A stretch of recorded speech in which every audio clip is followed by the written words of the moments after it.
Isang establisimento sa City of San Fernando, Pampanga, nilooban ng mga kawatan. Nakatutok Sandy Salvacio.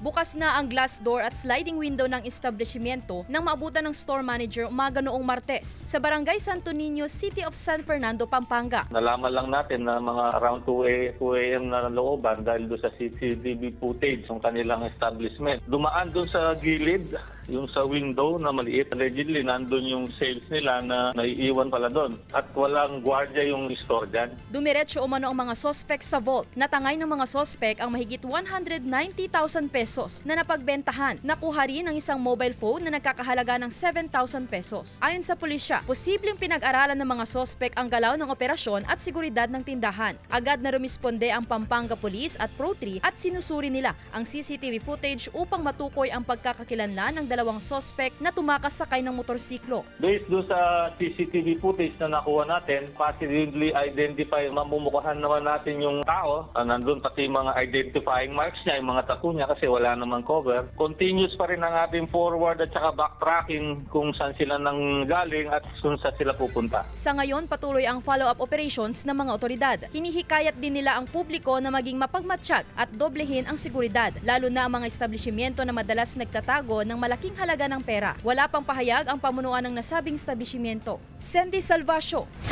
One North, Central Luzon.